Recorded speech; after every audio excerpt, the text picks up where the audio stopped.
안녕하세요, 여러분. 저는 김현수입니다. 지금부터 제가 들려드릴 이야기는 어쩌면 여러분에게 가장 듣기 힘든 이야기일 수도 있습니다. 하지만 언젠가 반드시 마주하게 될, 그래서 꼭 알아두셔야 할 이야기이기도 합니다. 2년 전 어느 토요일 오후, 저는 평소처럼 혼자 사시는 아버지를 찾아뵙기 위해 집을 나섰습니다. 그때까지만 해도 그날이 제 인생에서 가장 절망적인 하루가 될 줄은 꿈에도 몰랐죠. 아빠, 왔어요.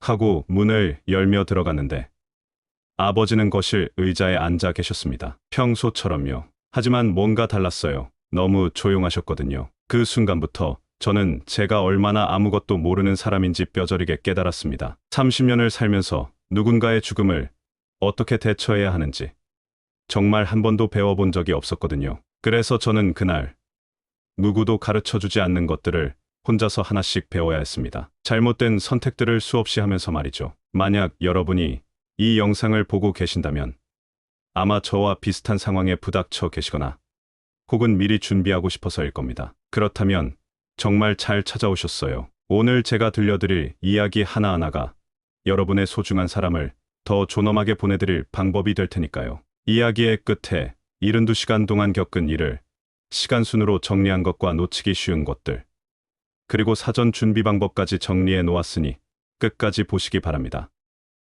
구독과 좋아요를 눌러주셔서 더 많은 분이 이 소중한 정보를 접할 수 있도록 도와주시기 바랍니다.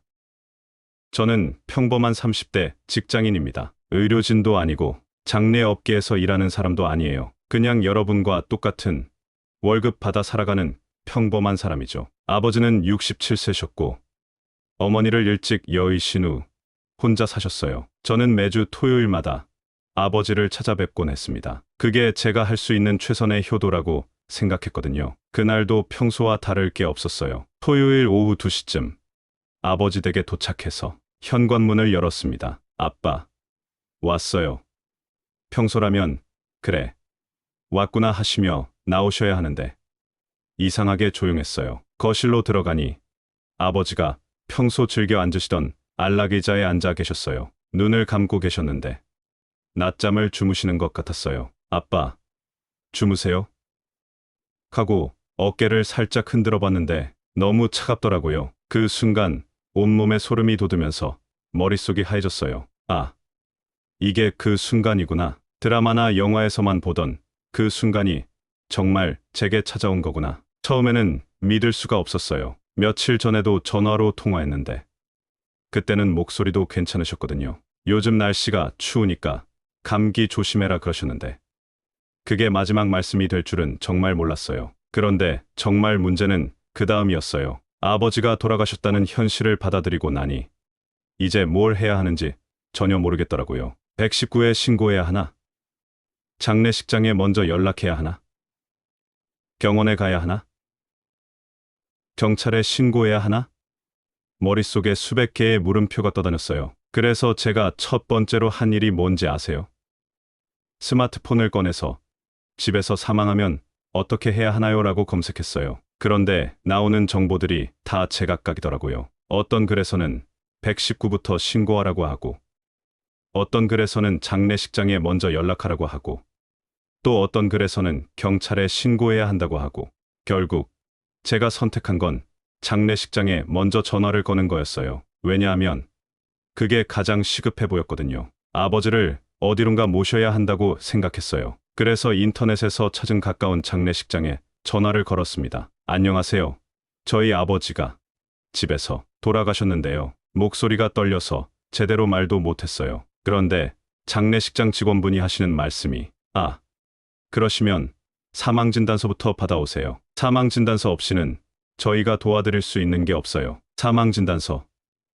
그게 뭔가요? 어디서 받는 건가요?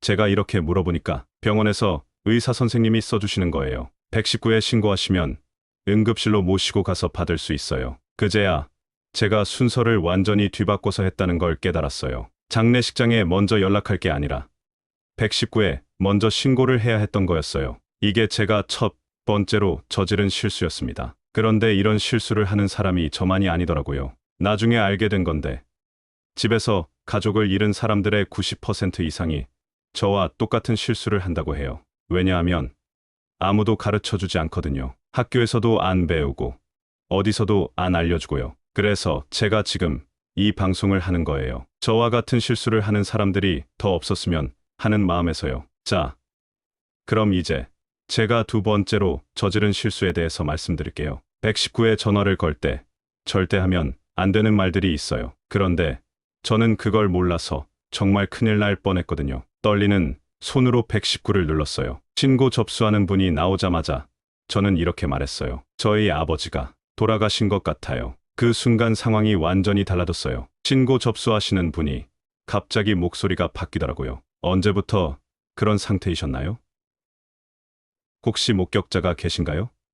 외상은 없나요? 저는 당황해서 대답을 제대로 못했어요. 그랬더니 경찰도 함께 출동하겠습니다. 라는 말씀을 하시더라고요. 경찰이요?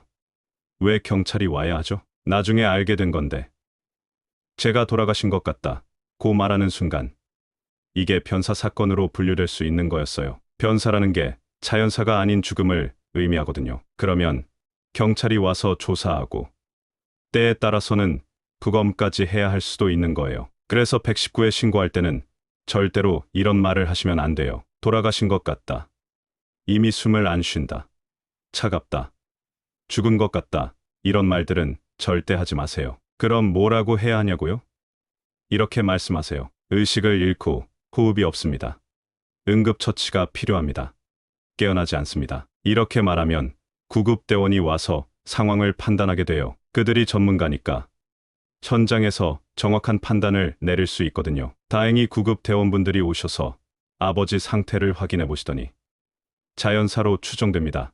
라고 말씀해 주셨어요. 그래서 경찰 조사 없이 바로 병원으로 모실 수 있었어요. 만약 제가 계속 돌아가셨다 라고 말했다면 정말 복잡해졌을 거예요. 구급대원분이 저에게 물어보시더라고요. 최근에 병원에서 진료받으신 적 있나요? 이 질문이 정말 중요해요. 왜냐하면 최근 진료 기록이 있으면 사망진단서 발급이 훨씬 쉬워지거든요. 다행히 아버지는 3개월 전에 동네 내과에서 건강검진을 받으셨어요. 그래서 그 병원 이름과 의사 선생님, 성함을 말씀드렸죠. 그럼 응급실로 모시고 가서 그 병원에 연락드려 보겠습니다. 정말 다행이었어요. 만약 최근 진료 기록이 없었다면 응급실에서 오랫동안 기다려야 했을 거예요. 심하면 부검까지 해야 할 수도 있고요. 그래서 여러분, 부모님이 건강하실 때 미리 준비해 두셔야 할 것들이 있어요. 첫째, 정기적으로 건강검진을 받게 해드리세요. 아무런 문제가 없어도 1년에 한 번은 동네 병원에라도 가서 간단한 검진을 받으시게 하세요. 그게 나중에 사망진단서 발급할 때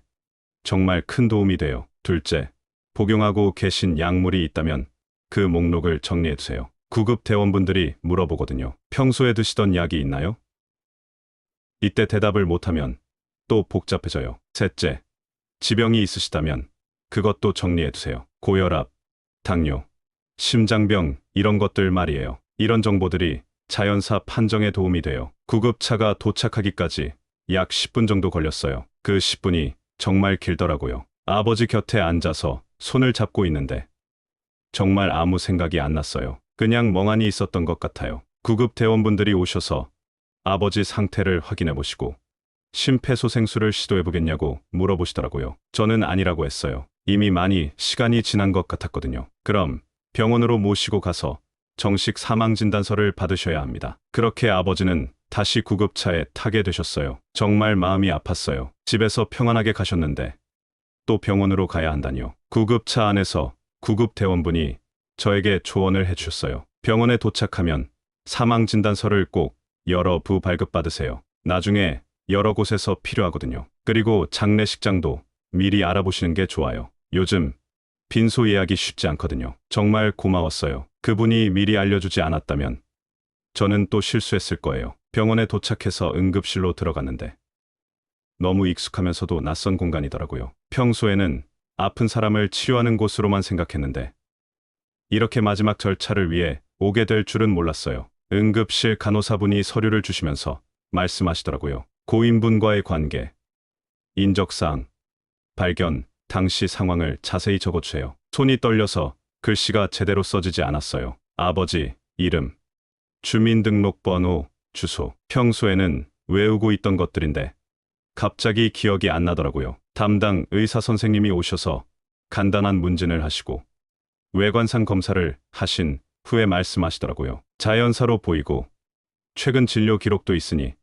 사망진단서 발급이 가능합니다. 몇 부나 필요하세요? 몇 부나 필요한지 모르겠어요. 보통 5부 정도 발급받으시면 충분해요. 장례식장, 보험회사, 은행, 구청 등에서 필요하거든요. 그렇게 사망진단서 5부를 발급받았어요. 한 부당 3,000원이었어요. 그 종이 한 장이 아버지의 생과 사를 증명하는 마지막 서류가 되는 거더라고요. 사망진단서를 받고 나니 이제 진짜 장례를 준비해야 한다는 현실이 다가왔어요. 병원을 나서면서 다시 장례식장에 전화를 걸었죠. 이번에는 사망진단서가 있으니까 괜찮을 그거로 생각했어요. 첫 번째로 전화한 곳은 집에서 가장 가까운 대형 장례식장이었어요. 인터넷 후기도 좋고 시설도 깔끔해 보이더라고요. 안녕하세요. 오늘 빈소 예약 가능할까요? 죄송하지만 오늘은 모든 빈소가 예약되어 있어요. 내일 오후라면 가능한데요. 내일 오후요. 아버지를 어디에 모셔야 하죠?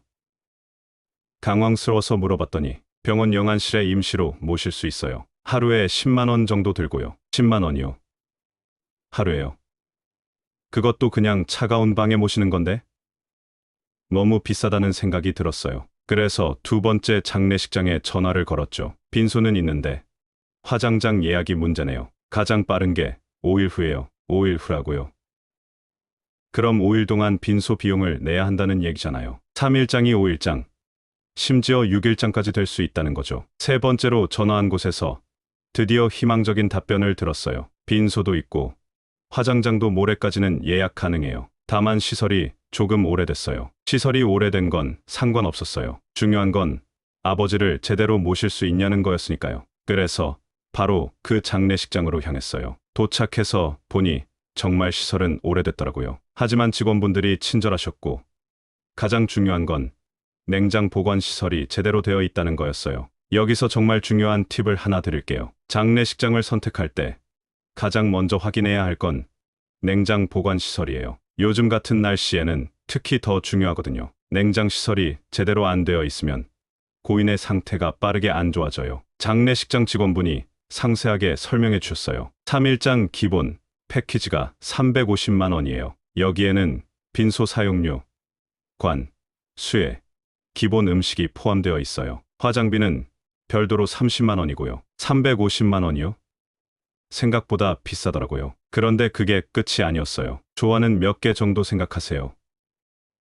하나에 15만 원인데 보통 10개 정도는 해야 체면이 서요. 조화만 150만 원이요? 그리고 부고, 인쇄비, 답례품, 버스 대절비 이런 것들도 추가로 들어가요. 결국 다 합치니까 600만 원 가까이 나오더라고요. 아버지 연금으로 살아가던 저희 가정에는 너무 큰 돈이었어요. 혹시 비용을 좀 줄일 방법은 없을까요? 직원분이 조금 난처해 하시더니 말씀하시더라고요. 조화는 직접 주문하셔도 돼요. 인터넷으로 주문하면 절반 가격이에요. 그리고 음식도 도시락으로 대체하시면 많이 절약되죠. 그렇게 조화는 인터넷으로 주문하고 음식은 도시락으로 바꿨더니 200만 원 정도 절약됐어요. 이런 정보를 미리 알았다면 얼마나 좋았을까요? 빈소를 준비하는 동안 직원분이 화장장 예약에 대해서도 자세히 설명해 주셨어요. 화장장은 예약이 정말 중요해요. 특히 서울 근교는 대기가 길어서 3일장이 5일장, 6일장까지 되는 경우가 많아요. 하루 연장될 때마다 빈소 비용이 50만 원씩 추가되거든요. 50만 원씩이요? 그럼 2일만 늦어져도 100만 원이 더 들어간다는 얘기네요. 그래서 화장 시간도 중요해요. 오전에 하면 추가 비용이 있고 오후 늦은 시간은 할인이 있어요. 대신 오후 늦은 시간은 가족들이 힘들어하시죠. 정말 모르는 게 너무 많았어요. 화장장 예약 하나에도 이렇게 복잡한 사정이 있을 줄 몰랐거든요. 화장 후에는 어떻게 하실 건가요? 공안당에 모실 건가요? 아니면 자연장을 하실 건가요? 봉안당이요? 자연장이요? 또 선택해야 할 게 있네요. 봉안당은 영구히 모시는 거고 자연장은 화장한 유골을 자연으로 돌려보내는 거예요. 봉안당은 자리에 따라 100만 원부터 500만 원까지 들어가고 자연장은 무료인 곳도 있어요. 아버지라면 어떤 걸 원하셨을까요? 생전에 이런 이야기를 나눠본 적이 없어서 정말 막막했어요. 그때 직원분이 조심스럽게 말씀하시더라고요. 요즘은 사전에 가족끼리 이런 걸 미리 상의해 두시는 분들이 많아요. 갑작스럽게 이런 상황이 되면 결정하기가 힘드시거든요. 정말 맞는 말이었어요. 만약 아버지와 미리 이런 대화를 나눠봤다면 지금처럼 혼자서 모든 걸 결정할 필요가 없었을 텐데요. 빈소를 준비하면서 또 하나 깨달은 게 있어요. 장례식장마다 추가 비용이 정말 많다는 거예요. 주차비, 식비, 심지어 화장실 휴지까지 별도로 계산하는 곳도 있더라고요. 혹시 다른 장례식장과 비교해 보셨어요? 제가 물어보니까 직원분이 웃으시면서 말씀하시더라고요. 요즘은 다들 여러 곳 비교해 보세요. 당연한 거죠. 다만 너무 싼 곳은 조심하셔야 해요. 나중에 추가 비용이 더 많이 나올 수도 있거든요. 정말 복잡한 세계더라고요. 마치 결혼식장 알아보는 것처럼 이것저것 따져봐야 하는 거예요. 하지만 결혼식은 미리 준비할 시간이 있지만 장례는 그렇지 않잖아요. 그렇게 빈소 준비를 마치고 아버지를 모시고 왔어요. 평소에 자주 입으시던 정장을 입혀드리고 좋아하시던 국화꽃으로 빈소를 꾸몄어요. 그제야 좀 실감이 나더라고요. 아, 정말 아버지가 가신 거구나. 아버지 장례를 치르고 나서 저는 한동안 멍하니 지냈어요. 그런데 몇 달 후에 우연히 온라인 커뮤니티에서 저와 비슷한 상황의 분들을 만나게 됐어요. 모두 같은 고민을 하고 계시더라고요. 왜 아무도 이런 걸 가르쳐 주지 않을까?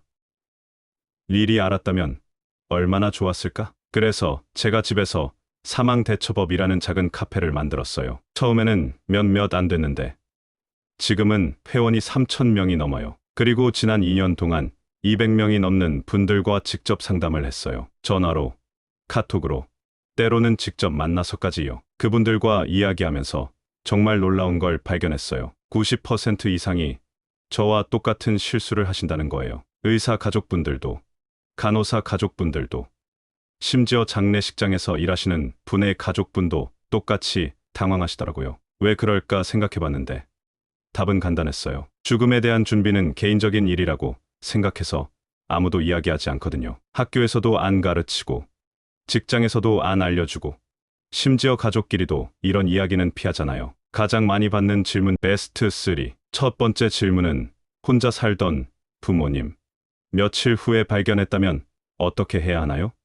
예요. 이건 정말 힘든 상황이에요. 부패가 진행된 상태라면 절차가 완전히 달라져요. 우선 119에 신고하면 무조건 경찰이 출동해요. 그리고 부검 가능성이 커져요. 장례 방식도 제한이 생기고요. 화장만 가능하고 개방형 빈소는 어려울 수 있어요. 이런 상황을 방지하려면 평소에 안부 확인을 자주 해야 해요. 매일은 어려워도 이틀에 한 번씩은 연락드리세요. 그리고 이웃분들과도 친하게 지내시게 하세요. 신문이나 우유가 쌓여 있으면 확인해달라고 부탁드리세요. 두 번째 질문은 주말이나 공휴일에 사망했다면 어떻게 해야 하나요? 예요. 주말이나 공휴일에는 정말 복잡해져요. 평일에 근무하는 주치의를 찾기 어렵거든요. 대부분 응급실로 가야 하는데 응급실은 당직이가 사망진단서를 써줘요. 문제는 당직이는 고인을 직접 진료한 적이 없다는 거예요. 그래서 더 자세한 확인이 필요할 수 있어요. 주말에는 장례식장도 대부분 웃돈을 받아요. 10에서 20% 정도 비싸져요. 화장장도 마찬가지고요. 그리고 각종 서류 발급도 어려워져요. 가족관계증명서, 주민등록등본 이런 것들은 주말에 발급이 안 되거든요. 세 번째 질문은 비용을 최대한 줄이려면 어떻게 해야 하나요? 예요. 이건 정말 현실적인 문제죠. 갑자기 몇백만 원이 나가니까 부담이 클 수밖에 없어요. 가장 큰 절약은 좋아해요. 장례식장에서 주문하지 마시고 인터넷으로 직접 주문하세요. 개당 78만 원 정도면 충분해요. 10개만 해도 70만 원 절약이에요. 음식도 마찬가지예요. 장례식장 음식 대신 도시락을 주문하세요. 절반 가격이에요. 조문객이 많지 않다면 김밥이나 샌드위치도 괜찮아요. 빈소 크기도 중요해요. 무조건 큰 빈소를 쓸 필요 없어요. 조문객 규모에 맞춰서 선택하세요. 작은 빈소와 큰 빈소 차이가 하루에 50만 원 이상 나기도 해요. 사전 준비. 이렇게 하면 됩니다. 2년 동안 상담하면서 가장 많이 드린 조언이 미리 준비하세요였어요. 그런데 막상 어떻게 준비해야 하는지 모르시는 분들이 많더라고요. 가장 쉬운 방법은 월 1회 부모님과 대화하는 거예요. 그런데 장례는 어떻게 치르고 싶으세요? 라고 직접 물어보시면 안 돼요. 기분 나빠하세요. 대신 이렇게 물어보세요. 요즘 몸은 어떠세요?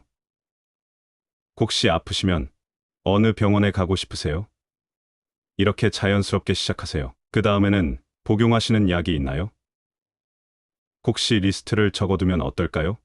라고 하세요. 이건 평소 건강관리 차원에서 당연한 거든요. 스마트폰에는 꼭 이런 정보들을 저장해두세요. 부모님 주치의 연락처, 최근 진료받은 병원명과 진료과, 복용 중인 약물 사진, 보험 증서 사진, 집 근처 장례식장 세 곳 정보. 이 정보들만 있어도 응급 상황에서 90% 이상 도움이 돼요. 집에는 이런 서류들을 미리 준비해두세요. 가족관계증명서, 주민등록등본, 건강보험증 사본, 신분증 사본, 보험 관련 서류. 이런 서류들은 평소에도 필요한 것들이니까 미리 준비해 두시는 게 좋아요. 준비된 사람과 그렇지 않은 사람의 차이. 상담하면서 정말 극명한 차이를 봤어요. 준비된 분들은 3일 동안 차분하게 모든 걸 처리하시더라고요. 반면에 준비 안 된 분들은 일주일 내내 우왕좌왕하시고 비용도 2배 이상 나가고 무엇보다 가족들이 너무 힘들어 하시더라고요. 작년에 상담했던 한 분은 아버지가 생전에 모든 걸 정리해 두셨대요. 어느 병원 어느 의사 선생님께 연락할지, 어느 장례식장을 이용할지, 화장 후에는 어떻게 할지까지 A4 용지 한 장에 다 적어두셨다고 하더라고요. 그분 말씀이 아버지 덕분에 마지막까지 존엄하게 보내드릴 수 있었다고 하시더라고요. 슬픔에만 집중할 수 있었다고요. 반대로 아무 준비 없이 갑작스럽게 상황을 맞은 분은 아버지와 마지막 인사도 제대로 못했다고 하시더라고요. 절차 때문에 너무 바빠서 정작 중요한 것들을 놓쳤다고요. 정말 준비 하나로 이렇게 다를 수 있구나 싶었어요. 2년 동안 커뮤니티를 운영하면서 가장 보람된 건 미리 준비하신 분들의 후기예요. 덕분에 당황하지 않고 잘 보내드렸다. 비용도 많이 절약했다. 가족들이 고마워한다. 이런 이야기들을 들을 때마다 정말 뿌듯해요. 그리고 요즘에는 젊은 분들도 많이 오세요. 20대, 30대 분들이 미리 준비하려고 문의하시는 경우가 늘고 있어요. 정말 현명한 선택이라고 생각해요. 죽음은 누구에게나 오는 거니까 미리 준비하는 게 당연한 거죠. 보험도 들고 저축도 하면서 왜 이런 준비는 안 할까요? 다음에 마지막으로 정말 중요한 이야기를 하나 더 들려드릴게요. 절차와 비용도 중요하지만 그것보다 더 중요한 게 있어요. 바로 마지막 순간을 어떻게 맞이할 것인가 하는 거예요. 2년 동안 200명이 넘는 분들과 상담하면서 가장 많이 들은 후회가 뭔지 아세요?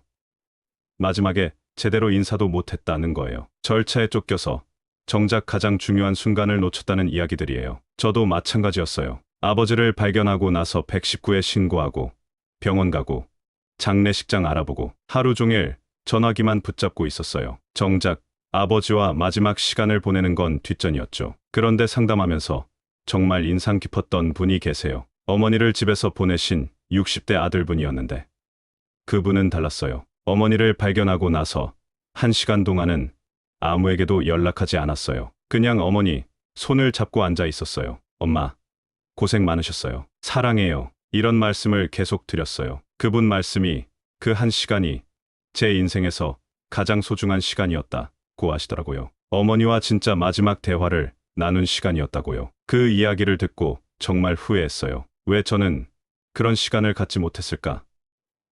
왜 그렇게 급하게 전화부터 걸었을까? 죽음 앞에서 정말 급한 건 없어요. 많은 분이 착각하시는 게 있어요. 누군가 돌아가시면 당장 뭔가 해야 한다고 생각하시는 거예요. 하지만 정말 급한 건 없어요. 한두 시간 더 있어도 아주 문제 없어요. 오히려 서두르면 실수를 더 많이 해요. 잘못된 장례식장에 연락하고 필요 없는 것들을 주문하고 중요한 서류를 빼먹고 그보다는 차분히 마지막 시간을 가지세요. 손을 잡아드리고 이름을 불러드리고 그동안 하지 못했던 말씀들을 전해드리세요. 아버지, 그동안 고생 많으셨어요. 어머니, 사랑한다고 말씀드리지 못해서 죄송해요. 아빠, 제가 좋은 아들이 되지 못해서 미안해요. 이런 말들이요. 이게 진짜 급한 일이에요. 평소에 나누는 대화의 힘. 커뮤니티에서 만난 한 분은 어머니와 평소에 이런 대화를 자주 나누셨대요. 엄마, 나중에 아프시면 어떻게 하고 싶으세요?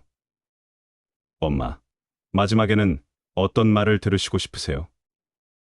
엄마, 우리가 기억해드리면 좋을 것들이 뭐가 있을까요? 처음에는 어머니가 무슨 그런 무서운 소리를 하냐고 하셨대요. 하지만 자꾸 이야기하다 보니까 자연스러워지시더라고요. 그래서 어머니가 돌아가실 때 그분은 당황하지 않으셨대요. 어머니가 원하시는 대로 해드릴 수 있었다고 하시더라고요. 엄마가 좋아하시던 트로트를 틀어드리고 손을 잡고 고생 많으셨다라고 말씀드렸어요. 엄마가 평소에 마지막에는 그런 말을 듣고 싶다라고 하셨거든요. 그분 말씀이 절차는 나중에 해도 되지만 마지막 인사는 그 순간에만 할 수 있다라고 하시더라고요. 정말 명언이라고 생각해요. 미리 나누는 생전 인터뷰. 요즘 젊은 분들 사이에서 생전 인터뷰라는 게 유행이래요. 부모님이 건강하실 때 미리 인터뷰해서 영상으로 남겨두는 거예요. 어떤 음식을 가장 좋아하세요?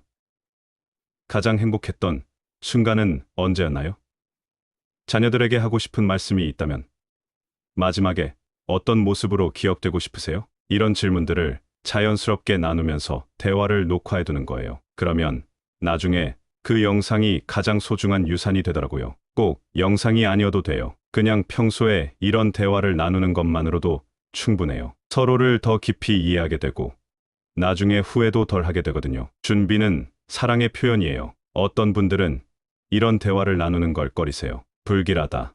아직 이른 것 같다. 이런 이유로요. 하지만 저는 이렇게 생각해요. 준비한다는 건 사랑의 표현이라고요. 그 사람을 소중히 여기고 마지막까지 잘 보내드리고 싶어서 하는 거잖아요. 보험도 들고 저축도 하고 건강검진도 받으면서 왜 이런 준비는 안 할까요? 이것도 마찬가지로 가족을 위한 준비인데요. 아버지를 보내드리고 나서 저는 제 가족과 이런 대화를 자주 나눠요. 아내와도 아이들과도요. 처음에는 어색했지만 지금은 자연스러워졌어요. 오히려 서로를 더 소중히 여기게 됐어요. 언젠가는 헤어져야 한다는 걸 알고 있으니까 지금 이 순간을 더 감사하게 되더라고요. 2년 동안 이런 이야기들을 나누면서 정말 많이 배웠어요. 죽음은 끝이 아니라 또 다른 시작이라는 것. 준비된 작별이 얼마나 아름다울 수 있는지. 그리고 사랑하는 사람을 제대로 보내드리는 것이 남은 사람들에게 얼마나 큰 위로가 되는지요. 여러분도 오늘 집에 가셔서 가족들과 한 번쯤 이런 대화를 나눠보세요. 어색할 수도 있어요. 하지만 그 어색함을 넘어서면 정말 소중한 시간이 될 거예요. 그리고 혹시 지금 이런 상황에 처해 계신 분이 있다면 너무 자책하지 마세요. 완벽하게 할 필요 없어요. 그냥 사랑하는 마음으로 최선을 다하시면 돼요. 그게 가장 중요한 거니까요. 저는 평범한 30대 직장인이에요. 의료진도 아니고 전문가도 아니에요. 그냥 여러분과 똑같이 갑작스럽게 이런 상황을 맞은 평범한 사람이죠. 하지만 그러므로 더 현실적인 도움을 드릴 수 있다고 생각해요. 의학 지식이 아니라 생활 경험을, 전문 용어가 아니라 쉬운 말로요. 오늘 이 영상이 한 분에게라도 도움이 됐다면 정말 감사한 일이에요. 그리고 혹시 주변에 이런 정보가 필요한 분이 계시다면 꼭 공유해주세요. 더 많은 분들이 이런 정보를 미리 알고 계시면 그만큼 덜 당황하고 더 존엄하게 가족을 보내드릴 수 있을 테니까요. 구독과 좋아요 버튼을 눌러주시면 이런 소중한 정보가 더 많은 분들께 전해집니다. 그리고 알림 설정까지 해주시면 앞으로도 유용한 생활 정보들을 놓치지 않고 받아보실 수 있어요. 댓글로도 여러분의 경험이나 궁금한 점들을 남겨주세요. 제가 할 수 있는 선에서 최대한 도움 말씀을 드리겠습니다. 마지막으로 지금 이 순간 여러분 곁에 있는 소중한 분들을 더 많이 사랑해주세요. 그리고 그 사랑을 표현하는 걸 아끼지 마세요. 언제가 마지막일지 모르니까요. 긴 시간 들어주셔서 정말 고맙습니다. 여러분 모두 건강하시고 사랑하는 분들과 행복한 시간 보내세요. 안녕히 계세요.